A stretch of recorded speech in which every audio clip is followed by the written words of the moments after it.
Agaseke k'amakuru mu karere ngapfunduriye muri Kongo Kinshasa nyuma y'amezi arenga birashize ibiganiro by'amahoro by'idoha bigamije guhagarika amakimbirane akoreshwamo intwaro mu burasirazuba bwa Kongo bihagaze bigiye gusubukurwa. Biravuga ko Katari nk'umuhuza muri iki kibazo yongeye gutangiza ibiganiro hagati ya leta ya Kongo Kinshasa n'iyo ry'F23 ihamagarira impande zombi gusubira ku meza y'ibiganiro idoha. Impande zombi zirasabwa gusubira mu biganiro mu gihe zishinjanya kurenga ku ihagarikwa ry'imirwano zari zaremejeho mu biganiro byabanje. Ibiganiro byari byahagaze kuva mu gukingo k'umwaka ushize aho ibyanyuma biheruka byatumye yakirwa umukono kuri gahunda iganisha ku masezerano y'amahoro yuzuye. Iyi gahunda yashyizweho umukono tariki ya 15 gukinga umwaka ushize idoha ishyigikiwe na Washington n'umuryango wa Afurika yunze ubumwe ishyiraho intambwe 8 zifatwa nk'ingenzi kandi zihutirwa mu guhosha intambara mu burasirazuba bwa Kongo. Nubwo ibi byari byaremeranijwe impande zombi ntizongeye guhura ku meza bituma ibiganiro bihagarara nk'uko inkuru y'ikinyamakuru Media Kongo bivuga. Ku rugamba ibintu byarushijeho kuba bibi cyane. Ingabo za F23 zakomeje gutera imbere cyane cyane zigarura umujyi wa Uvira mu kubuza ko umwaka ushize nyuma yo kwigarura Goma muri Mutarama na Bukavu muri Gashyantare. Nyuma y'igitutu cya Washington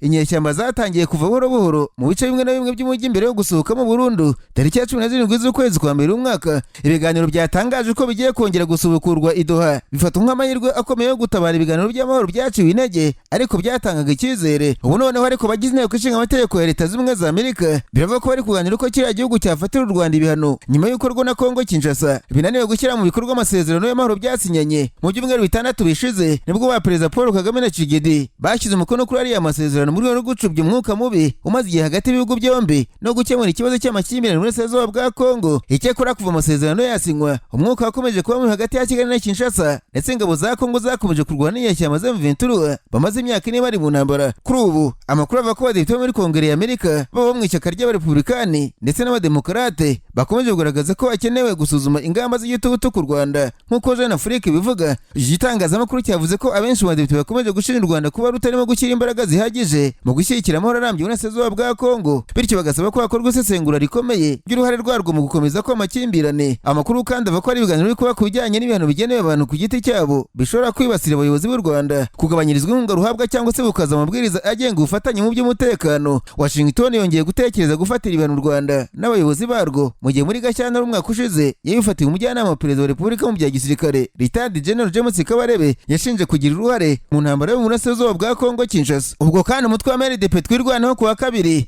wigaruye uduce dushya two muri teritwari ya Fizi muri Kivu y'Amajyepfo nyuma yo kutwirukana n'ihoro ry'ingabo za leta ya Kongo Kinshasa. Amakuru agera mu kinyamakuru Bwiza cyo mu Rwanda avuze ko uduce twirwanaho yafashe turimo Inguri, Bicyara ndetse na Nehere nyuma yo guhangana n'ingabo za leta ya Kongo Kinshasa n'iz'u Burundi FDLR na Wazalendo. Abazi utwo duce badusobanura nk'utw'ingenzi cyane kuko ari two dufunguzo rw'inzira zerekeza ahitwa Bibokoboko no mu mujyi wa Fizi. Amakuru avuga ko nyuma y'ifatwa rya turiya duce FARDC yahise yitabaza abasirikare umutwe w'ingabo zayo zidasanzwe uzwi nka IBU. Kuva ku manywa yo kuwa gatatu imirwano ikomeye yari irimo guhuza ingabo za twirwanaho mu duce twa 0.0 uriya mutwe umaze hafi ibyumweru bibiri ugenzura. Imirwano kandi yaberaga mu duce twa Bicyaka twose two mu misozi miremire ya Fizi. Naho mu Burundi umutwe witwaje intwaro wari ritabara wanyemoje Perezida w'u Burundi Evariste Ndayishimiye wawushinje gukorana na leta y'u Rwanda. Ihoro rya F23 rwiyereza gukora ubutegetsi bwa Pierre Nkurunziza muri Gicurasi 2015. Mu kiganiro cyatambutse kuri televiziyo ya Kongo Kinshasa RTNC tariki ya 17 Mutarama uyu mwaka, Perezida Ndayishimiye yabwiye umunyamakuru Hariya Weras ko leta itabara igikoresho u Rwanda rwifashisha kugira ngo uzatere Burundi. Ndayishimiye yabwiye umunyamakuru ukomoka muri Angola ko barwanyi ba itabara ari bagerageje gukora ubutegetsi bwa Nkurunziza kandi ko leta y'u Rwanda ibatoza hanyuma ikawereza kongera imbaraga F23 muri Kongo Kinshasa. Kwa kane umuvugizi wa Leta itabara Patrick Nahimana yatangaje ko umutwe witwaje intwaro udakorana n'u Rwanda kuko iyo bikorana rutari kohereza Burundi abarwanyi babo bafatiwe muri pariki ya Nyungwe muri 2020. Ati umuntu wese ukuri kibera mu karere yibuka ko tariki ya 30 Nyakanga 2021 u Rwanda rwahereye Burundi abarwanyi 19 ba Leta itabara bayoboye ku butaka bwarwo mu ishyamba rya Nyungwe. Nahimana yasobanuye ko nayo ihura n'abagejeje kuri ubutegetsi bwa Nkurunziza 2015 kuko bizwi neza ko babikoze bari abasirikare b'u Burundi mu gihe Leta itabara ari kuva mu ntangiriro za 2011. Ati Perezida Ndayishimiye yavuze ko abarwanyi ba itabara ari bagejeje kudeta 2015. Abakoze iyi kudeta yapfubye barazwi neza barimo abasirikare b'u Burundi bari mu kazi kabo ubwo Leta itabara yashingwaga mu ntangiriro za 2011. Leta itabara yatangaje ko itegeze igirana imikoranire n'F23 haba mbere no mu gihe cy'intambara ikomeje mu burasirazuba bwa Kongo.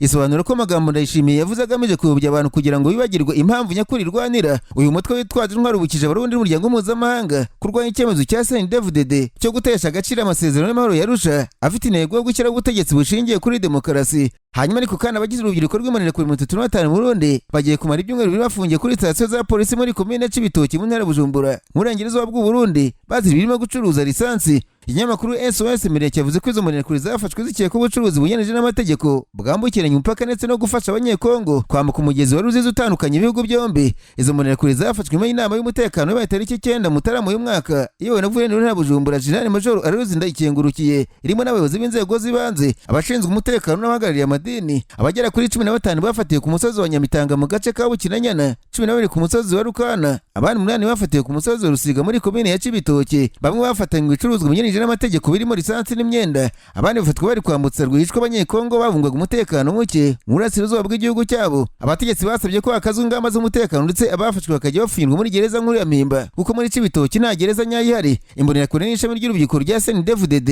rizwi ibikorwa by'urugomo no guhohotera abantu mu buryo butandukanye mu Burundi. Raporo y'umuryango Liga Iteka yerekanye ko kugeza umwaka ushize imbonerakure zagize uruhare mu kwica abantu barenga 110 mu gihugu. Ubwo kandi umuvunyi mukuru mu Burundi Emero Hentine Kanyana yamenyesheje abagize inteko ishinga amategeko ko abakomeye bakomeje kumutera ubwoba bamuziza ko agaragaza ibitemewe n'amategeko bikorerwa mu gihugu. Ubwo Kanyana yasobanuraga ibikorwa by'urwego rw'umuvunyi ku wa gatatu yabwiye abadepite ko abakomeye babangamira akazi ke bakagerageza kumucecekesha. Kanyana yavuze ko iyo abantu baba bafite ububasha bwo kumufunga baba barabikoze ati ikibazo nuko batafunga umuvunyi mukuru n'ubundi hari abantu baba baramfunze. Perezida w'inteko ishinga amategeko y'u Burundi Daniel Gerard Ndabirabe yasabye abadepite gusengera Kanyana kugira ngo akomeze gukora neza inshingano neza ntacibwe intege n'abakomeje kumutera ubwoba. Tariki 28 Ukuboza k'umwaka ushize Minisitiri w'Imari Rendi Kumana niwe yabwiye abasenateri ko ubuyobozi bw'uruganda FOMI rukora ifumbire bamutera ubwoba kubera ko yanze kubuha amafaranga y'u Burundi arenga $50 atarateganyijwe mu masezerano bwagiranye na leta. Minisitiri Ndikumana yavuze ko nawe yakura amafaranga FOMI imusaba, abwira abasenateri ko nubwo ari gutera ubwoba azakomeza gukora neza inshingano ze kugira ngo igihugu gikoreshe neza ingengo y'imari kuko kimaze imyaka myinshi kiyikoresha nabi. Perezida wa Sena Jivendy Yakubuca yabwiye Minisitiri Ndikumana ko ibintu bitoroshye mu Burundi ariko abasenateri bazamufasha kurwanya abajura no guhindura imyumvire ya societe idakunda ukuri. Naranganije amaso ibinyamakuru byandikirwa muri Kenya, abanyamakuru bakiza amakaramu ku mpapuro barandika. Manaziko perezida w'inteko ishinga amategeko ya Kenya Moses Wetangula yamaganye amakuru ko yabahabwa amabwiriza na perezida William Ruto mu gihe cy'imirimo y'inteko ishinga amategeko agashyigikira ibyemezo biri mu nyungu za guverinoma gusa. Ikinyamakuru The Kenyans cyanditse ko Moses Wetangula yamaganira kure amakuru agashimangira ko nta muntu ujya umutegeka uko inteko ifata ibyemezo, abivuga ari ukubeshya. Uyu munyapolitiki yavuze ko umuyobozi w'inteko ishinga amategeko areba gusa ko ibiganiro mpaka mu nteko bigendanye n'umurongo ugenga imikorere y'inteko ishinga amategeko nta kaboko kavanze mu kaza kumwereka uko ibintu bigomba kugenda. Byose bikorwa byumvikanweho n'abadepite. Abanyakenya bamaze iminsi banenga inteko ishinga amategeko bakavuga ko imikorere yayo isa n'ishami rya guverinoma gukora mu kazi ko kwemeza gusa nta gushishoza cyane ku mategeko agenga ubuzima n'ibikorwa remezo udasize n'ubukungu.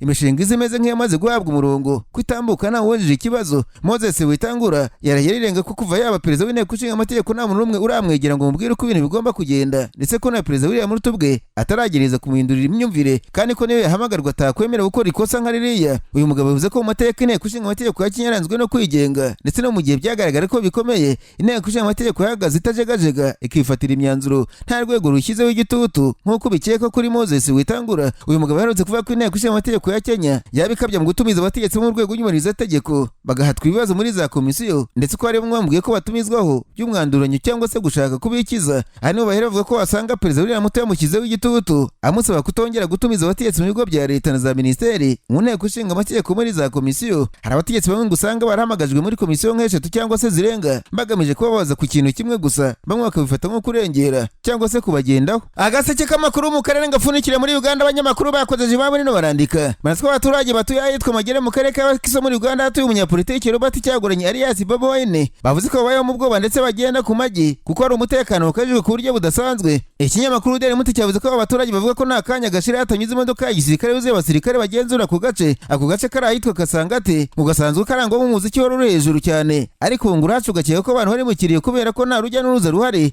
ndetse nta n'ikintu ubona gitanga icyizere ku baturage. Bamwe mu baturage bacururiza bavuze ko kuva igihugu cyavanaho internet mu gihe cy'amatora ubucuruzi bwahise bukubitinda hasi kugeza ubu. Abacuruzi bavuze ko ubusanzwe bafungaga ibikorwa saa 5 za nijoro, ubu ngo bategekwa gufunga butike saa 2 za nimugoroba kandi abantu nibwo batangiye kuza guhaha. Icyo kinyamakuru cyavuze ko abaturage bafite ubwoba ko bashobora gutabwa muri yombi kuko abasirikare babacaracara buri kanya kandi bona nta neza ibagenza. Aba baturage bavuze ko nk'abaturage na Cyaguranye batarias Bobi Wine babayeho nabi kuko bavuga ko ubwisanzure bwabo bwatwawe na leta kuko iyo harinzwe hamwe no kujya kwihagarika utabasha kubona unyura. Abaturage bavuze ko kuva tariki ya 15 ku kwezi ubwo habaga amatora abasirikare bari gusaba abaturage amatelefone yabo uwo basanze afite amashusho ya Bobi Wine bagahita bamuta muri yombi. Amakuru avuga ko Cyaguranye atemerewe kujya iwe mu rugo ubu ngo ahantu hatazwi mu buhungiro, ariko ingabo za Uganda UPDF zakanye ivuga ko zirimo guhiga perezida w'ishyaka National Unity Platform akaba n'uwigeze kwiyamamariza umwanya mukuru w'igihugu Bwana Robert Cyaguranye alias Bobi Wine. Ibi byatangajwe na Colonel Chris Magezi, umuvugizi w'agateganyo w'umugaba mukuru w'ingabo, nyuma y'uko Cyaguranye yavuze ko ingabo zagabye igitero ku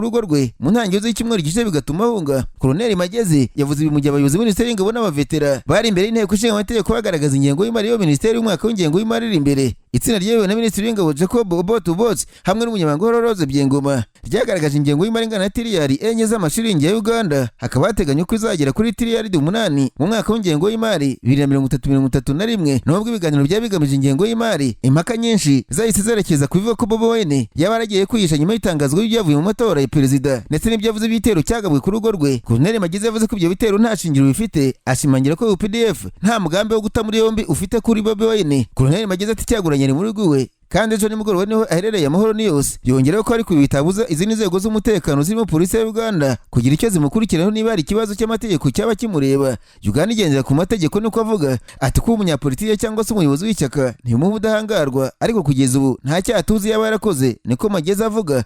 Mu nama ya komisiyo y'inteko ishinga amategeko ishinzwe n'umutekano w'imbere mu gihugu iyobowe na Depite Wilson Kajwenge, abadepite bagaragaje impungenge ku gutinda kwishyirwa mu bikorwa ry'ibizamugoro ry'imisara y'abasirikare n'abandi bambaye impuzakano. Kajwenge yibukije Minisiteri y'Inteko yashyizeho gahunda y'uko buri mwaka imishahara izamurwa kandi ko abasirikare bo mu ntera zo hasi batarabona n'izamuka rito ry'ibihumbi by'amashiringi ryari ryaremejwe. Minisitiri Jacob Obote yashubije avuga ko iyo gahunda yashyizweho ku buyobozi bwa Perezida Museveni kandi ko icyiciro cya mbere cyashyizwe mu bikorwa, ariko hakiri ikibazo cyo kutumvikana neza na Minisitiri w'igenamigambi ku byiciro bikurikiraho. Hanyuma ishyaka NRM ku butegetsi muri Uganda mu buryo bw'ibanga ryemeje Madame Anita Amonge na Thomas Tayebwa basanzwe ari ba perezida na visi perezida w'inteko ishinga amategeko nk'abagomba gushyigikira undi kuri iyo myanya, ubwo inteko ishinga amategeko izaba itora ubuyobozi bushya ku badepite batowe. Ikinyamakuru Daily Monitor cyavuze ko Perezida Museveni yashyigikiye Amonge na Tayebwa ndetse asaba ko nangana mu buyobozi rikwiye kuba mu ishyaka NRM abereye perezida. Iri torwa ry'abo bantu bo mu ishyaka NRM rishobora kuba ngo ritaravuzweho rumwe kuko watanze amakuru yavuze ko hari bamwe mu barwanashyaka ba NRM batashakaga Amonge na Tayebwa ndetse hari abagaragaje ko cyari igitugu kiri mu ishyaka